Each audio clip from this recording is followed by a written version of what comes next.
when I'm singing. So I titled today's talk, Entering the Garden of Harmonia, Embraced by the Rose of Divine Love. In our collective shift from fear to freedom. And so much of what has been spoken this morning, and especially that beautiful opening centering prayer, contained everything that we as a humanity are encountering in our symphony of transformation at the moment. There is so much noise and chaos in the external world. So much of our shadow of separation and fear, judgment, shame, guilt, the conflict that arises when we lose the thread of our divine source, truth, and connection. So today, in this beautiful circle of miracles,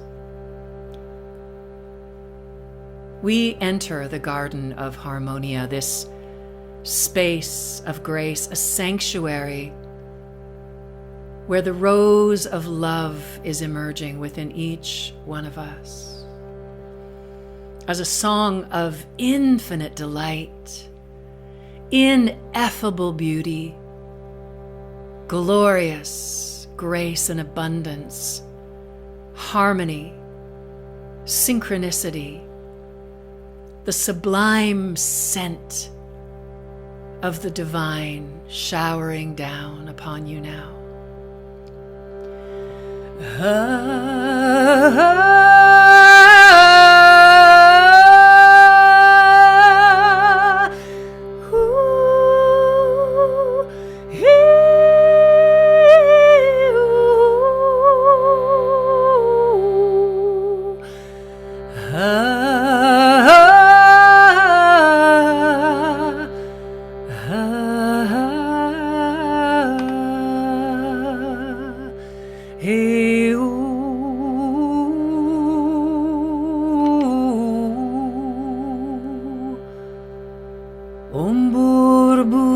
Swaha Tatsavitur Varaniyam Bargo Devasya Dimahi Dio Yona Prachodayat.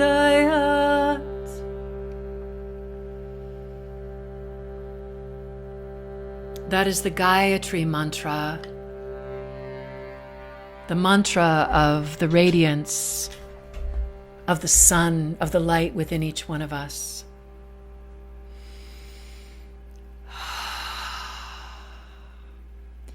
And so we are here today to embrace all parts of us, the light, the dark, the shadow, the radiance, the fear and the freedom, the jangling voice of our internal critic, and the thoughts that are in the collective that come to us and distract us can, if we let that loop play, bring us into a loop of despair or defeat, depression, all of those D words that the binary, the contrast of them. The discernment of the divine allows us to truly embody the love that we are, for this is all there is to say. The song that was played at the beginning, Love Is All, I wrote 20 years ago, and it came to me at a most monumentally difficult and challenging time when my best friend's twin sister was going through a dire divorce and separation from her husband. Her family had encouraged her to look away when he had an affair and a mistress, and she had 2 small children and said, no, I am leaving. And so they left her world. They grew cold and estranged, and basically she felt abandoned from her family of origin. That song came to me as a hymn on my son's 10th birthday. The words, the melody, a download, complete, and unlike any other song I've ever written. It was more like a hymn. And 2 days later, my best friend's twin sister took her own life. Her children were 11 and 13, very close friends with my children. And I realized that she had given me a message the summer before, sitting at a campfire at my best friend's backyard home in Stratford, where I live. And she had watched me with my husband, and her husband, of course, wasn't there. At that point, they were separated, and he was a very wealthy man, entrepreneur. And I had been going through, both my husband and myself are artists, and we'd been going through some tough times financially. And this woman's name was Jane, and she looked at me and said, "You have the real riches. I have all the money in the world. I have a home in the country. I have a huge house in Toronto. But my husband left me and had an affair, and my family then disowned me because I wouldn't look away and just keep up the status quo." She said, "You have love, and love is all." And 2 days before she hung herself in the garage of their family home, this song came to me complete. And I feel like it was an offering from her soul before she stepped out of her robe. And it speaks to the divine feminine rising on the planet right now. And you know, we are at a time of incendiary times. So many people are feeling their feet to the fire. And I am so grateful to be here today. And yes, just as Reverend Nicole, you said, I've been through 18 months of the most continuous revolving door of challenges. 18 months ago, surgery. That 10 days after the surgery, I had a post-operative infection that went to my blood. I had sepsis, which is very serious. So I had 8 days of IV antibiotics. And on the 7th day in the hospital, the lights were dimmed. And I get songs and messages, clairsentience. I'm not so much a person to get visions, but my eyes were closed. And I was blessing these antibiotics as they went into my arm because I was getting thousands of milligrams every day. And it's very strong medicine, but it also takes a toll on the body. I was blessing it as it was coming into my veins. I was praying that all of the illness, the despair, the lineage of the less than, the unworthiness. My family has a long lineage of, my mother was sick for years. It was her identity. I prayed to be released from this. And in a beautiful warm light inside my vision, Jesus stepped forth to me and said, "Beloved daughter, I am so sorry for your struggles and your pain, but you came to be the cycle breaker. It ends with you.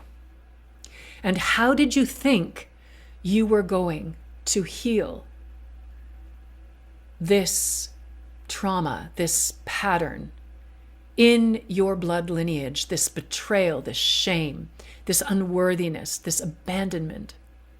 How did you think you were going to heal this if not through your blood?" 4 days after that experience of having that exquisite, powerful message from Jesus, there was something formidable that awoke in me.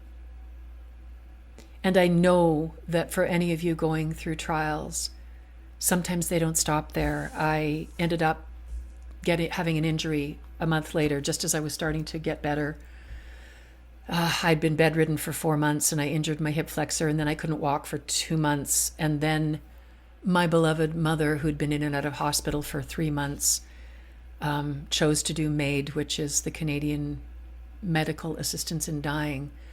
So my beloved mother died a year ago Friday on July 31st.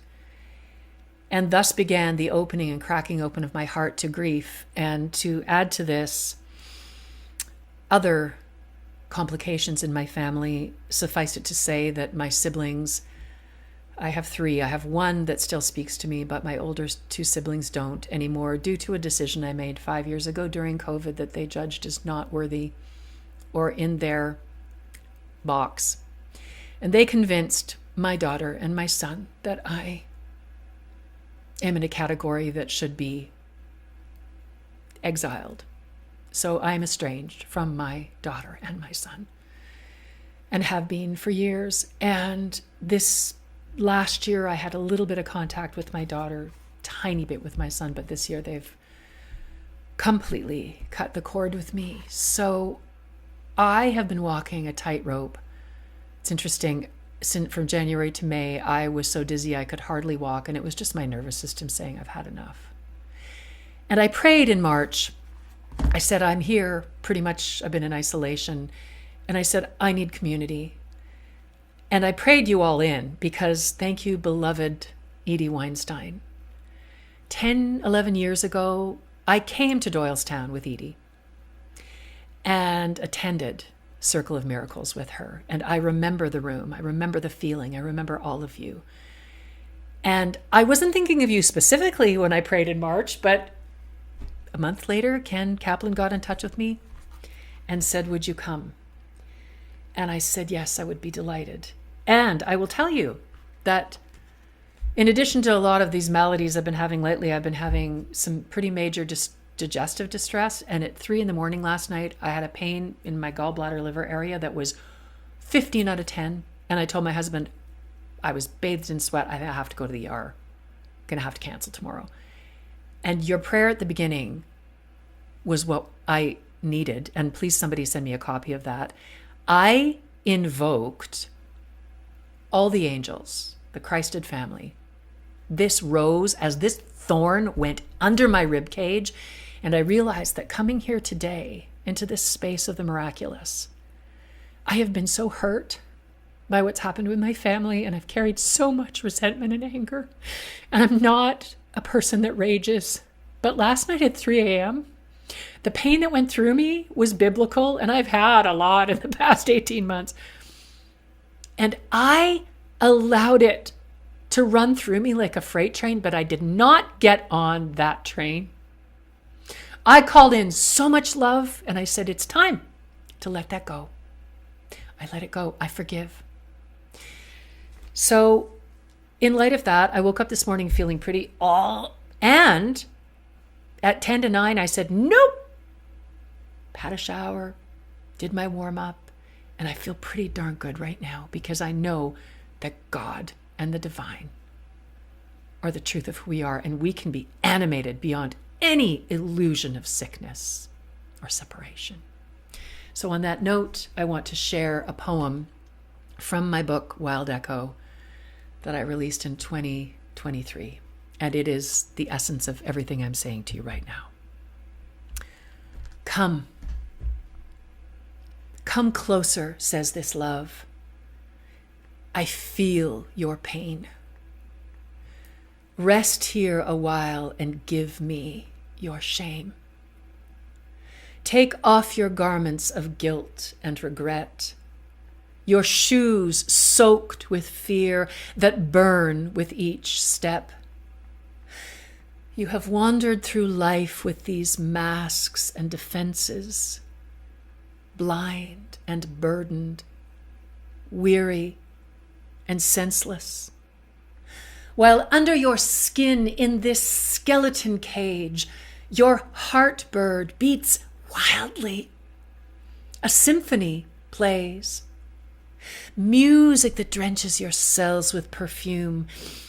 A scent that awakens your soul and you swoon. Come dance, says this love. I will vanquish your fear. Your garment of pain will dissolve with these tears. Sweet, salty surrender. In this sea we will drown, naked and numinous, down and down. Down into the void where darkness gives birth. We tenderly tuck seeds of light in the earth. The ego cajoles, come back from the edge. It's not safe. You'll be broken. You'll die on this ledge.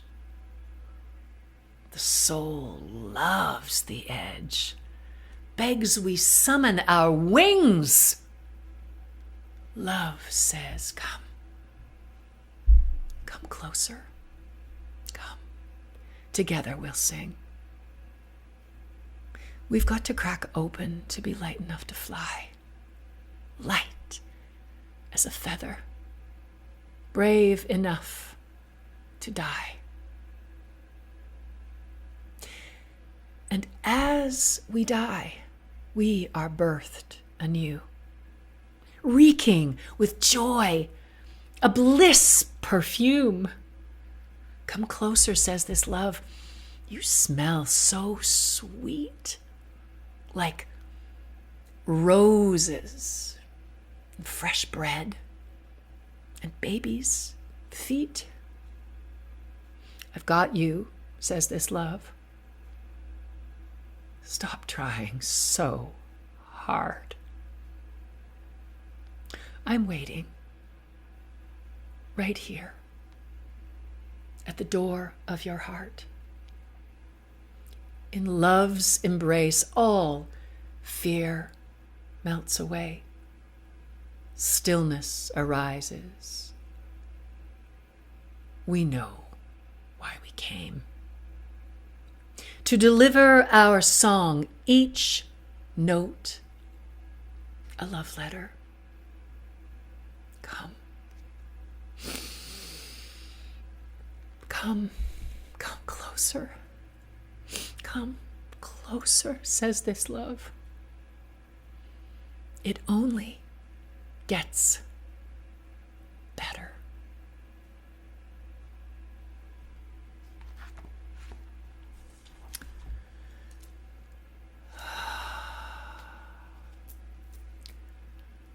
I'm wearing monarch butterfly wings, and I'm wearing a dragonfly, the totems of metamorphosis and transformation.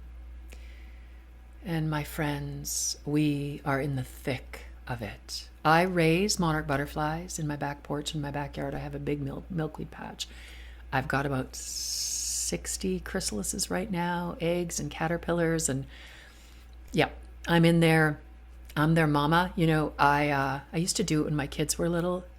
Then when I was working most summers, I stopped. But when COVID hit and I wasn't traveling as much to do concerts, I started looking for the eggs again. And isn't that a miracle? They were always there. And as my children have stepped back from my life, I have such a huge mother in me. I have planted a pollinator garden, dahlias and zinnias and coneflowers and hollyhocks. And I mother the monarchs now, and I love them.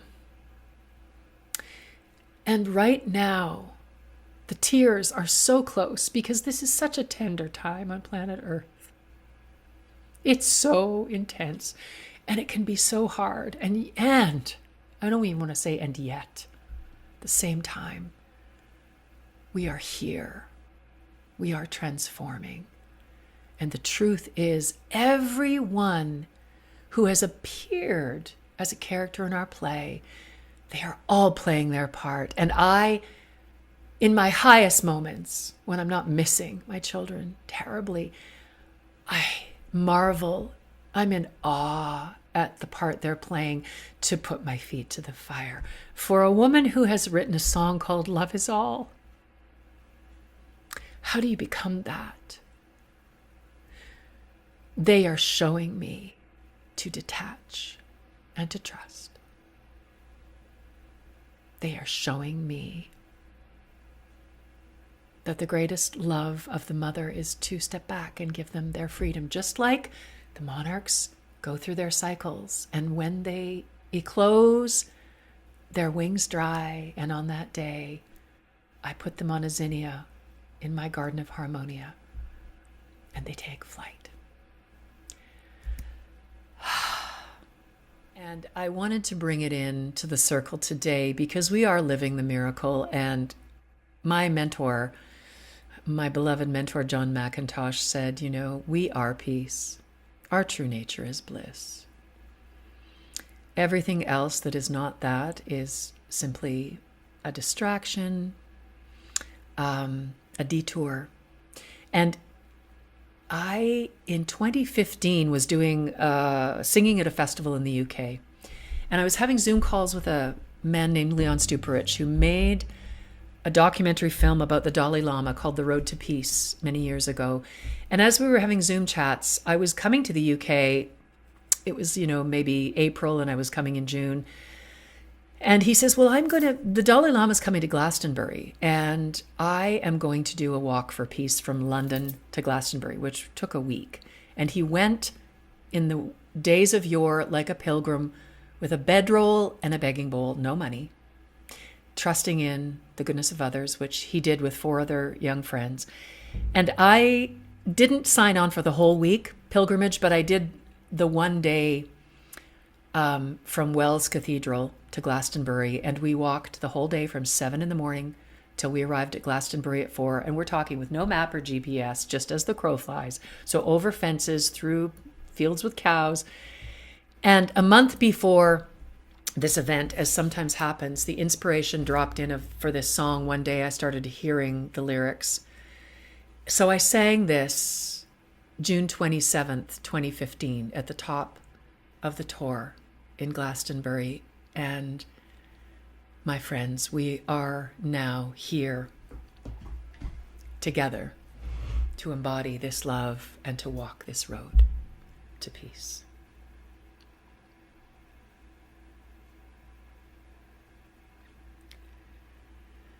Can you hear our mother singing, calling us to love?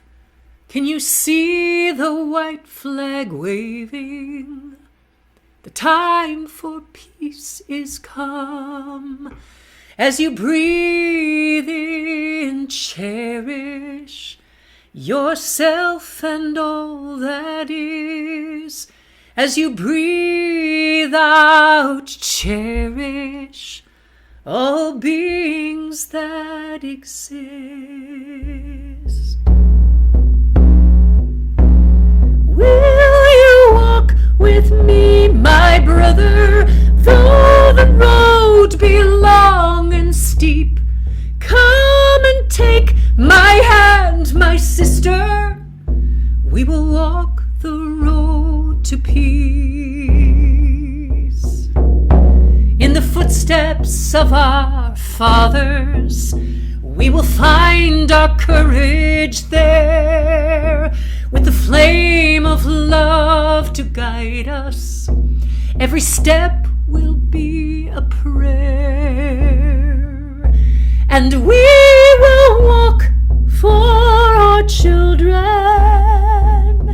We will carry seeds of peace. We will walk together till the guns of war will cease. Come and take my hand, my brother, though the road